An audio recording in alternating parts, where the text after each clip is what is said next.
Hey, Dr. Keith, it's time for Love Your Bones. Yes, it is. It is time for Love Your Bones. Right before Thanksgiving. Right before Thanksgiving, Love Your Bones. And we have my bestie on today. Hmm. And sometimes I talk to you in the morning, but most of the time I talk to her in the morning every day, Morning. Oh, so that's what happened. right? That's hmm what happened. So So, we talk to kind of one, she inspires me to get up and then do my workout as she's rowing quietly in the quiet waves of what's the name of your place? Or the water? Island Beach, Island. Island Beach. Island Beach. And Hmm. that's And where then the I was very love is. surprised because it was in the 40s or something, and she was out rowing. Oh yeah. It was It's the best. spectacular. So guess what? So Jerry Flowers is here with us, and she is the ultimate caregiver. She has a company called Comfort Home Care, and she provides care. One of her whatever patients people is my mama Emily, Clients. one of her Right. clients. But she just takes care of people. She takes care of old people. But what an incredible topic for November Caregiving Month, right? Yes, To talk it is. about Very much. bones and falling and caregiving. But I just want to give you some stats, okay? Because these are frightening. These are frightening about caregiving, okay? So the mental health of Black caregivers who they average provide unpaid caregivers. This is unpaid caregivers. So people who provide care to their family is crazy. It's really hard to do this job. It's a hard job, right? The percentage of caregivers who die varies on the type of caregiving. So if you are an elderly spousal caregiver, so if your spouse is your caregiver, you have a 63% higher mortality rate than non-caregiving people. Isn't that crazy? 18% of healthy spouse caregivers die before their partner has family caregivers. Okay, 30% of family caregivers die before the person they're caring for. So these are What? situations, What? 30% of family caregivers. So somebody in your family, and you're the caregiver for somebody in your family, 30% die before the person that's getting cared for. Well, I mean, I can see that right now because there's a person that I know that whose mother's suffering from dementia, hmm and she has to go to her mother's house,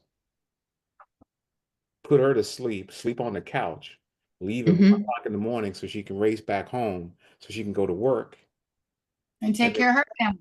take care That's right. take But she didn't even take a chance to take care of herself. Right, but right. I mean you can hear the common theme with all of this, taking care of somebody. And I don't hear anything in there of taking care of yourself. And I Yeah, think that's that's so cool. And the other thing, Jerry, is that, Black people, we think we're supposed to take care of our people. mm, And this sort of Well, who's going guilt to take care of her? thing. I know, because we can't afford to pay for it, right? And that's what Mhm. Jerry felt. That's what she's doing, trying to get people to do the right thing. But so we all sort of assume these responsibilities for our parents. And I'm a right. perfect example. I love my mother inside and out. Jerry knows that. Everybody knows how much I love my mother. She's my best friend. Yes. But when she needed a caregiver, I lasted 6 months. I was not the person. That was not the job. Physically, mentally, you I broke couldn't do down. it. I broke down in every way, and I was a lousy caregiver. And I said, I gotta find a better solution because this is not the best thing for me or my mother. It was not the best thing. And so I think as Black people, we just assume these responsibilities to take care of our people, daughters, people, children, whatever they are. And sometimes it's not for us and it's not the best situation, but I know my mother fell and broke her arm and became totally incapacitated Shoulder, her shoulder. by that fall in her shoulder, by that fall. And she went a downhill spiral from that, from to pneumonia to COPD to all the things. And now she's on oxygen in a wheelchair. But it all started with a fall, Mhm. with a fall. And so we are so, that's why we're so protective of people and our bones and like we can't fall. We can't fall. So You can't fall, but you can do things to, well, first of all, and I'm sure Dr. Keith, you'll agree with me, if you have osteoporosis in your family, it's pretty close to say that you're going to probably get it. Like I have it, and I'm the most athletic person that there is. Mhm. Could I prevent some of it? Of course. I could, Or you or could you walk. slow down the progression? Right. I could slow down the progression. And that's what I'm trying to do. I'm trying to do that, but I need to get my scan. I need to take my vitamin D. I need to walk. I need to move. I need to do weights. Mhm. That Yeah. resistance. I need to do all those things. But that type of discipline is very difficult to do. It's almost like a lifestyle when you're trying to care for someone. Right. That is really, really hard to do. I know that as a registered nurse, that's what I need to do. But some people don't know that. They feel like I got to take care of my loved one. I've got to and don't throw in a family. Let's throw in a family too. Children. So now Right. that sandwich Right. generation that we all live in now, Right. Right. right? It's challenging. It's very, very challenging. And my caregivers are young women, probably like 30 to 40-ish. And every time I talk with them, I want to know, how are you taking care of yourself? Not only are you taking care of our clients, but what are you doing for yourself? Because and some of them work, and I know this, I got the t-shirt, the mask, and all of it, work 24/7. They work 24 hours a day and then try to go home and take care of their family. So really, how can I take care of myself? How can I do the walking? How can I do all that? And you're right, Ricky. You're absolutely right. The care higher that the caregiver always goes before their loved one. Always. Oh, I've seen it. I've seen it. so can I ask you a question? So what we're seeing here is that there is this unspoken burden placed on the caregiver. Yes. And so now Yes. you're in the rush to manage a loved one, you have the family burden, but also an employment burden, because if you don't get enough rest or sleep, then you're not efficient on your job. And if you mess up on your job, you can be relieved of your position. Right. Right. Right. And you know what also, and it usually starts with a crisis. Okay. Mm. Not something we necessarily plan for. My mother fell, she called me, and all of a sudden, I'm a caregiver. I didn't have time to prepare. I didn't have time to change my life. I didn't have time to prepare my job for that job, right? But if it happens in a crisis, something happens, the person falls, and then everybody's in it. And Right. you have this guilt that I got to take care of my mother, but I got to work, but I got to do this, whatever. But then the guilt's like, it turns into a resentment. Like, why the hell am I doing this? And why isn't anybody in the family helping me? And then it gets to the point where if you're a control freak like me, you don't want anybody to help you because they're screwing. Well, I was just kidding. I was just going to butt in. I'm just going to say, do we allow anybody to help us? Right, That's the other piece. I didn't like I pushed my sister away. I pushed everybody away because I felt like they weren't doing the job that I was doing, even though I was doing a lousy job. But I still And even though you were doing it, Ricky, and complaining and miserable. But I think it's also, and my mother was miserable too. I'm just gonna sit here and listen. Yeah. So we were both. I'm gonna be good. I'm like, I just said nothing. My name is Wes. No, but I think that's like the Black women's guilt thing, right? This Black women superhero guilt thing that we all have. And why do we have that? Can I ask you a question? I don't know. When Black women do things that are not the norm, then it's like a guilt or they got a problem. I said, like, that's the way you roll. It's 100%, and you're going to do the best that you possibly can. And if you feel that people aren't doing the best that the way you see it, right, you're fired. You're fired. You're negative on yourself. The issue is, we know this is the real world, and we know that my new acronym that we created is always been, and this is why we live by this. It is TPSA. We troubleshoot, we problem solve, and we adapt.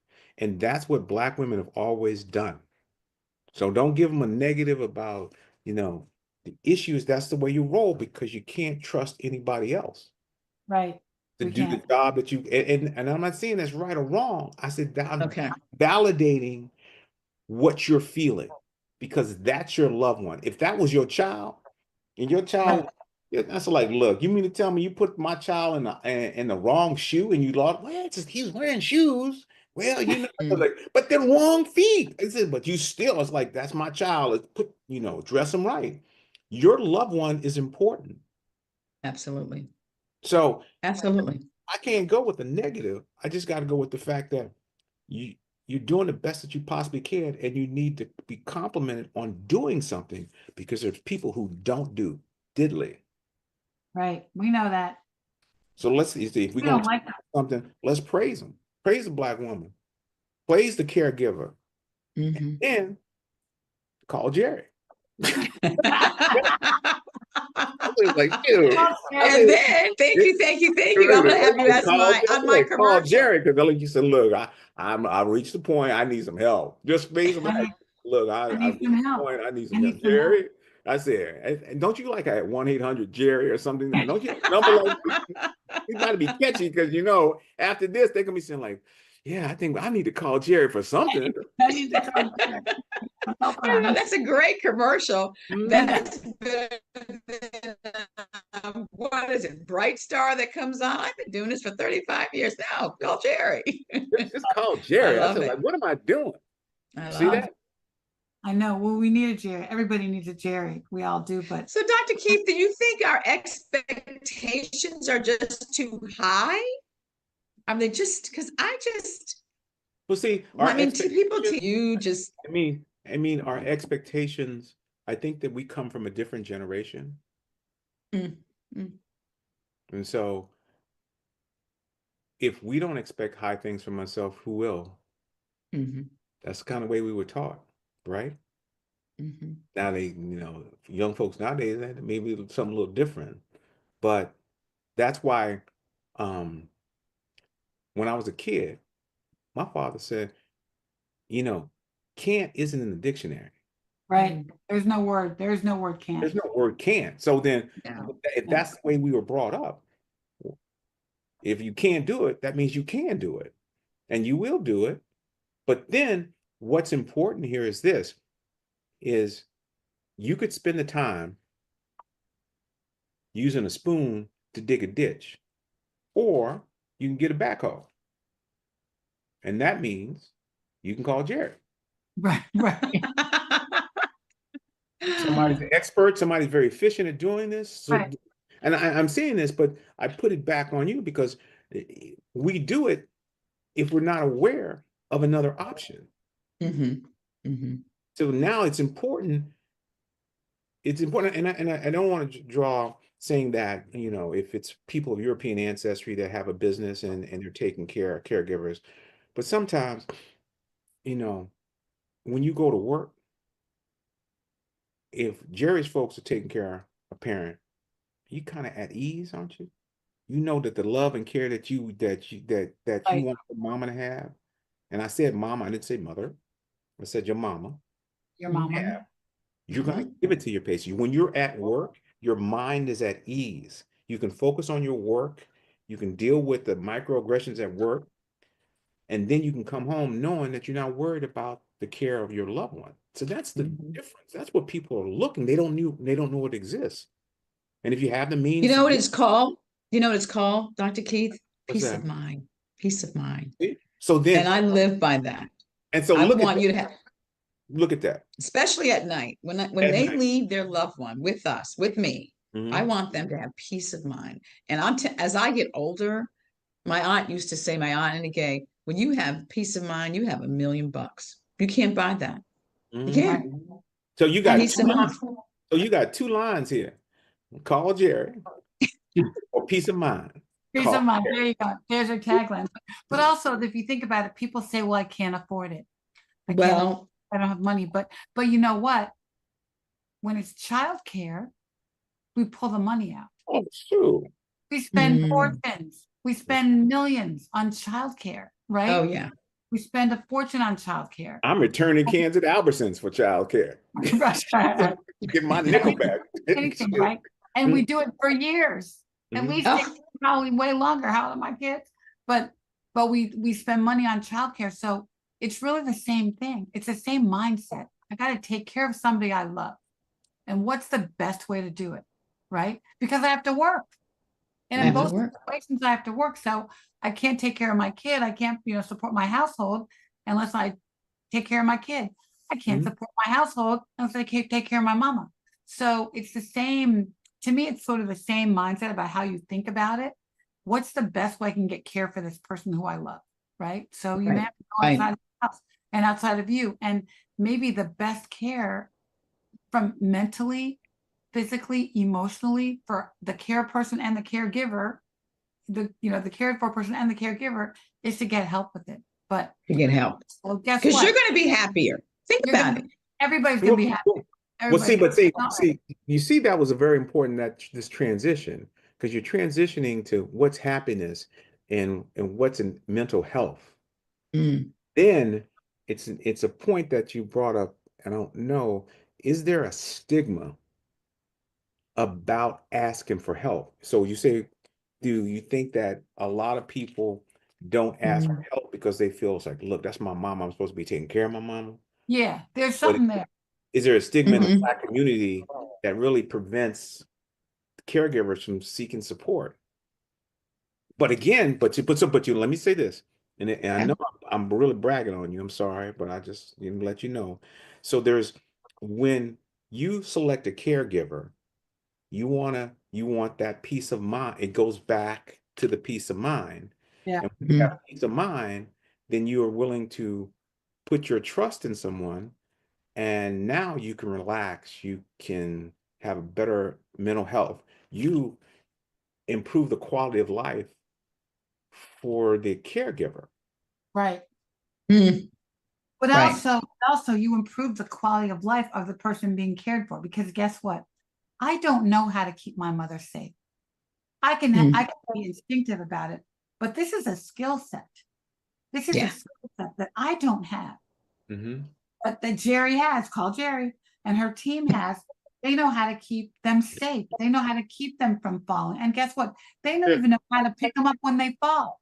That's what Mhm. My mother's caregiver is like a little tiny person. But when my 200-pound stepdad fell on the ground, she was able to pick him up. I couldn't pick him Oh, up. yeah. She was able to figure out the strategy of how to do that. So, I mean, it's a skill set that most of us don't have.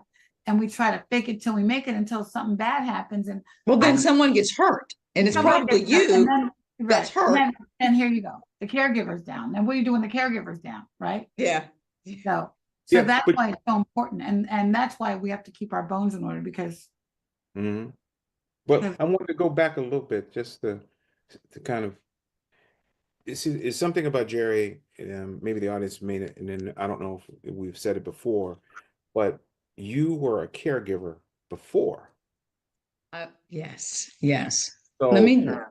so to a certain extent, you've lived it Mhm. and you understand how people feel. This is not like a transactional job for you. no, It's more than that. this is her God job. This is her God job. Tell your story, Jerry. Yeah. Let me tell you my story just a little bit. So I had a son that was premature, spent 2.5 years in the hospital. 2.5 years he spent in the hospital. It was time, he was born at a pound and a half at 24 weeks. The hospital said his And prognosis how was old were very you then? poor. How old were you then? How old were you? Oh, 19.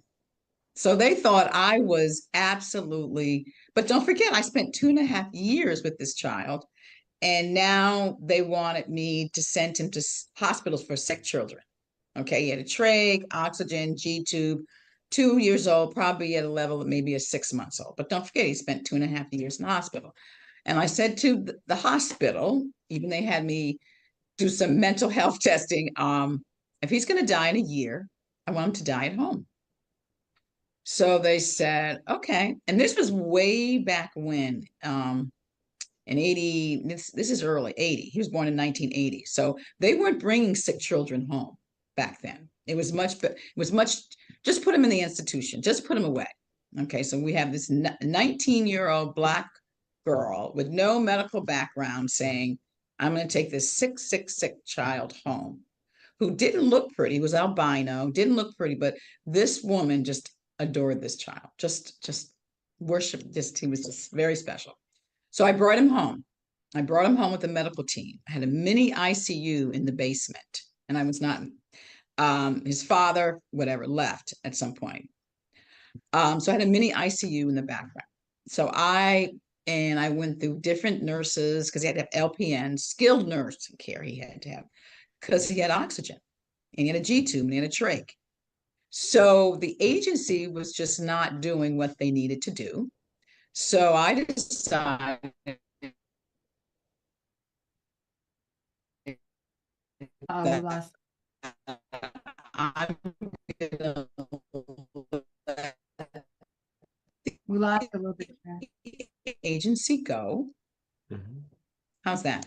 Yeah. Yeah. Okay, let the agency go. Then I managed it myself. And this is to your point, Dr. Keith. I managed it so well that I had peace of mind with my team that I went back to school. I went to get my degree as an RN. Okay. Because I had a team in place that gave me peace of mind. I thought I was in the NICU for 2 years. I was a CNA. I can do this. So that's exactly what I did. Mhm. My son Don lost his insurance, and just kind of fast forward real quickly, or back for, if we want to. I was also a waitress at Bish Thompson's. Bruce Johnson came in, did a story on Don when he came home. Did a story on him when we lost the insurance, and the pitch was it's cheaper to keep this child at home in a home-like environment with care. President Reagan saw the interview, called me personally on the phone and said, you have your nurses as long as that child is alive. And he made good on that promise.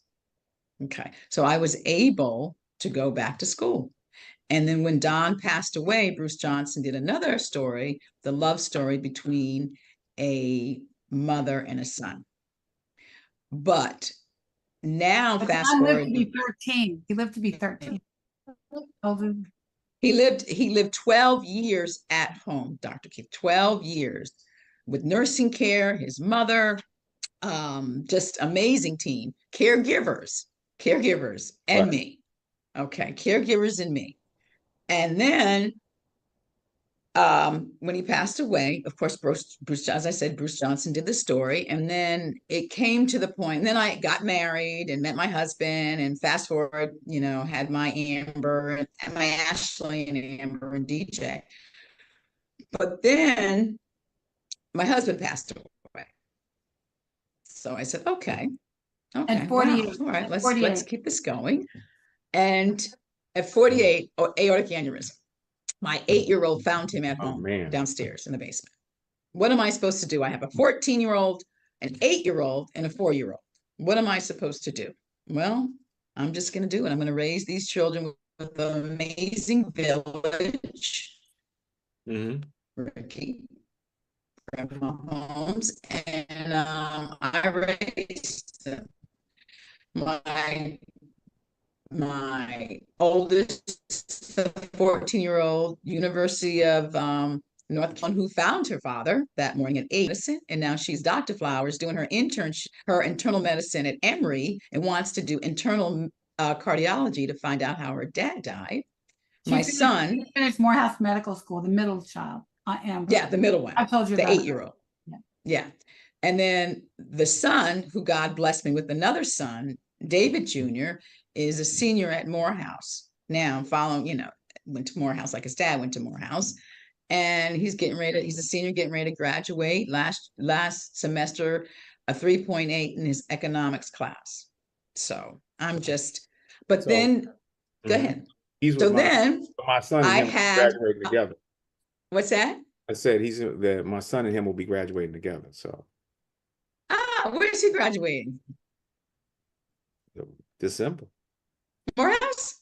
Yeah. We got to get Is them that together. right? We got to get Yeah. them together. Well, David's, we do.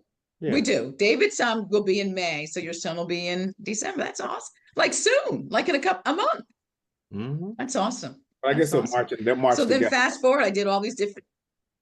Oh, so Yeah. I'll see you at graduation. Yeah, okay. I'll be that crazy woman screaming, David Flowers, screaming, okay, screaming with Aunt Ricky. Mm. And So so then can I ask you a quick, I'm sorry, Fernando, let me ask you a quick question. Mhm. And so during this first stage where you were taking care of your first son, who was taking care of you? God, God, I mean, And so luckily you were a young woman, that's right. healthy, That's right. healthy Healthy. bone. Right. And if you were older and had a fracture, you wouldn't be able to do this, would you? Mm-mm. And I will tell you, my son, like I'm small, my son weighed probably double my weight. He was big. He was big. He was like 140, 50 pounds. And I was like 99. I was teeny. It's tiny. But I would lift him up. And maybe that's where I had the weights and moves, using my muscles and all that. And I Mm. lifted him up. Yeah. I don't know, Dr. Keith, if I could do it now at my age. Okay. Can I ask you a question? So you're going to ask me my age? Nope. Okay. Yes, you can. What's your ancestry? Oh, And then if you can tell me your ancestry, and I can tell you exactly whether or not you'll be able to do it right now. well, Come on. So are you a Black woman? I'm a Black woman. Okay, then that answers the question. Don't be humming and it's like you got 2 seconds to answer the question. Yes, we can do this. But the point is, you're Yeah, smart, you would do it. You you're would do it. smarter, or you're more aware because now you know the resources that are available. Yes, Oh. yes, yes, yes. And you're absolutely, you're spot on. And so when people say, what's your niche, Jerry, for comfort home care? I was a caregiver. Okay. I was a Mhm. caregiver. So I You are. know what it feels Twice. like. Twice. I'm sorry, twice. I put up 3 fingers and said twice. Okay. So I know what my caregiver called in on my wedding day. I had to find somebody to take care of my son while I got married. I mean, so I get it. I know what it feels like to have a match with the right care. And I tell my clients, if you don't get along with Sally or Ruth, it's okay. You don't give me the explanation. We'll find you another caregiver. It's just that simple. That's not saying that she's bad or good or what. It's just not a match Mhm. Yeah, for whatever reason. yeah. You 'Cause know? that person in your house, with your family, the trust has to be so strong. Like I don't worry Oh, about my mom. I used to worry about my mom all the time. I don't worry about her. And you're frankly, gone. I'm gone. I'm gone most of the time. I'm gone so much, but I don't worry. But I also know that the person with her has the skills, a better skill set than I have to take care of my mother and my stepdad. And that's what is really important. And when you think about just the bones and the falling and anything could happen, anything could happen, anything could happen when you're 91 and 93, Mm. or even in your 80s. I mean, it's so funny because most of my parents' friends are dead. Somebody's dying. We have a death every week of their friends, and they're still hanging on. But I really believe it's because of the care they get. They do. They do. And Ricky, don't you feel better? Don't you enjoy being with your parents Oh now? yeah, now it's so much fun. We hang out. It's We hang out fun. because I'm not doing that work, and I'm not. Yeah. Oh, And so I I'm see. forward to it. I see that you got this psychosocial effect here. Oh This yeah. this Oh mental yeah. health. And then if you relieve the stress, we know you relieve the stress, you decrease cortisol, you decrease Yep. its impact on the bones again. And then not Right. only bone health, but on your mental health, and mental health influences Everything. bone health. So we go back around about the importance of having help or resources to care for a patient, because you said earlier that, and that was startling number, Ricky, about the 30%. Mm. Yeah, 30% die before the patient. Still like, And listen to this one, though. I didn't get this one. 70% of caregivers, if the caregiver's over 70, All right, so you got the husband, the wife, whoever there's in the household. But the Right, right. caregiver's over 70 and is caring for a family member, there's a 70% chance of them dying Yeah. first. Mhm. Mhm. Think about that.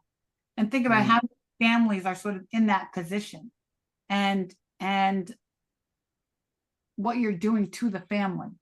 So you're causing people to die, right? Or more, right? Well, But right, but I just think we all need to think about it as Black people. Need to think about what's the best way and not to just say, oh, I can't afford it. don't say, there's resources. There Resources, are resources. figure it And out. I And will, it made me buy the long-term insurance, man. When I started thinking about caring for my mother, and my parents have really great care because my stepdad's a retired general in the Army, so they have stellar care, the best you can get. But I started thinking about, like, what do I need to prepare for so my kids won't have to have this burden, Mhm. or that they can deal with it. And we all have to sort of, families have to work together to figure. Right. Families have to work together. Like Amanda bought a big house so everybody could just move in with her because she didn't want to go as a caregiver. But Ricky, are you moving in? No, I will not be living there.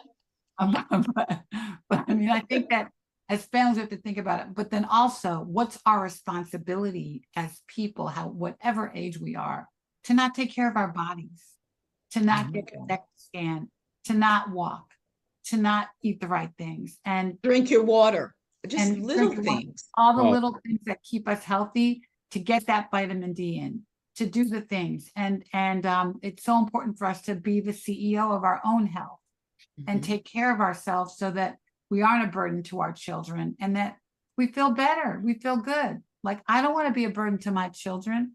I don't want to Mhm. fall and do that. And I had 2 falls recently. You were with me when I fell. One, I fell off my bike. But I fell off my bike. I was riding my bike. So it was a good reason. the But see- last but word- see what happens when you have healthy bones? She falls off the bike. She I didn't break fell a off hip. the did bike. she?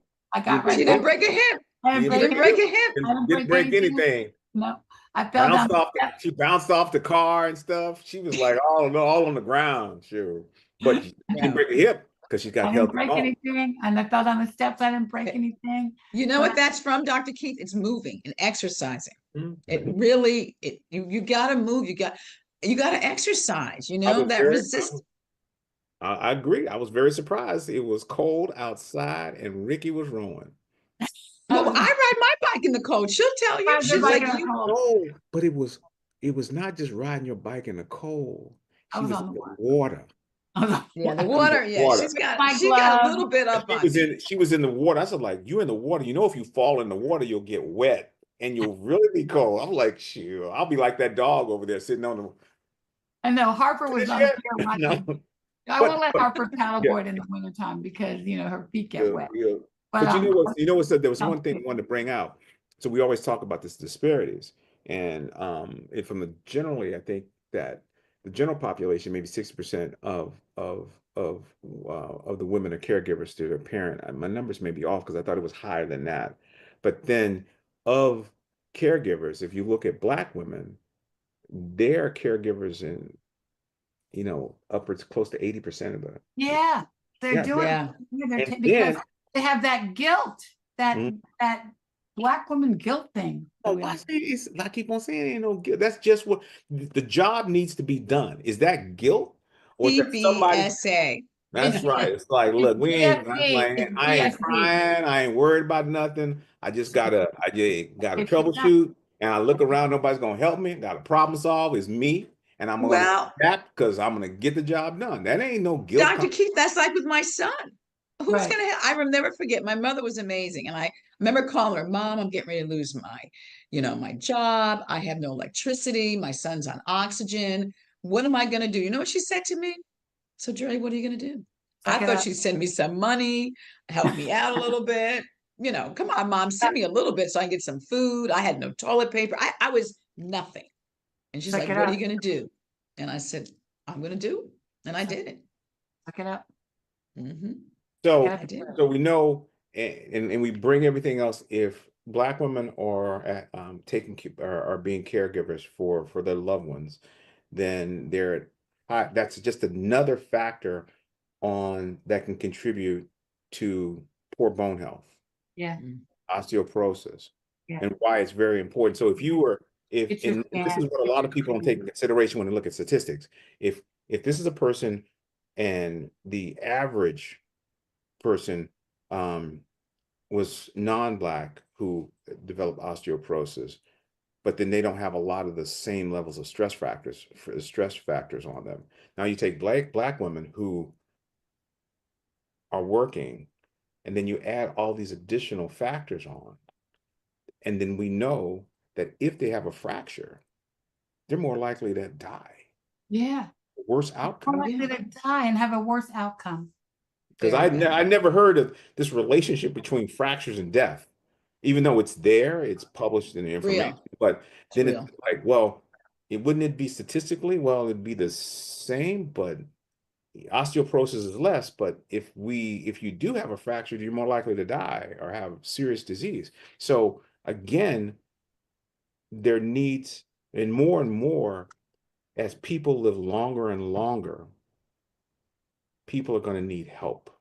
They're gonna need help. And you know what? The falls are inevitable. You know what I mean? The falls are inevitable unless you're, and so it's how do you bounce back from the falls? How's your body? How's your body in shape to bounce back? You really want to bounce back the way Ricky bounced back off that bike fall. I'm all right. I'm all right. She's telling them it was a truck driver. I think a truck did a truck. She said a truck driver. Truck driver almost hit me. She bounced up. Healthy bones. Healthy bones. I'm You know what, Dr. Key, she probably, the truck probably nicked her a little bit. And then she was like, oh, yeah, no, I'm great. I'm good. I'm good. If I know her. Truck driver was on the wrong side of the street. That's all. I was trying to tell him what to do. All right. Thank you, Jerry. You are so welcome. And Dr. Keith, I'm going to use you for my mark. And I love that 1-800-JERRY. But it is truly my passion, my love. I mean, I know what I'm talking about when it comes to caregiving. I know what I'm talking about. Ricky, I may not know the computer very well. I'm getting better. But when it comes to caregiving and COVID and medicine and nursing. And bones. And bones. Yeah. And bones. Yeah. I got it. Well, I mean, and Dr. Keith, I will see you at Morehouse. That's right. Well, will you remember me? Will you remember me? All I have to do is look for somebody yelling flowers, because there's not that many flowers in the world. And so I look over there. Oh, she looks like a flower too. So, but I'll just go ahead and just. That may be her daughters, and that may be Dr. Flowers.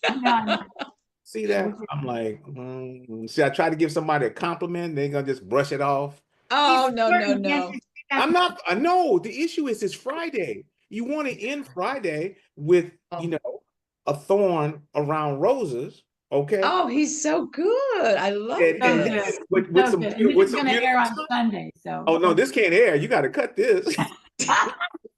Like, right. Ricky, make sure I know this airs, but he's the best. I love you. Thank you. You are the best for just being with us today. Yeah. Thank you. It was truly my pleasure, and it's an honor. It really, really is an honor. It Get really your is. scan, talk to your family, sit down, figure out what the best care plan is for your family and for you. And we'll see you next time. I want a question before we go. Do you have a list of caregivers around the United States that, there are some folks that may not be in the Washington, D.C. area, right? They may be out in LA or San Francisco. Shouldn't they reach out to you? Just, maybe you can give them some help or guidance. Oh, I have no problem talking to anybody. That is for sure. Say your email address. Say your email address and we'll put it in the comments. Sure. gflowers@choosecomforthome.com. gflowers@choosecomforthome.com. We'll put it in the comments. Okay. All right. Choosecomforthome.com. We'll put it in the comments and we'll see you next time. And all right. Hey, happy Thanksgiving, everybody. Happy Thanksgiving. And the blessing. Take care. Check your bones for your Bye, Dr. Keith. Bye. It was nice seeing you again. Always. All right. Always. Bye. Okay. Bye-bye. Bye.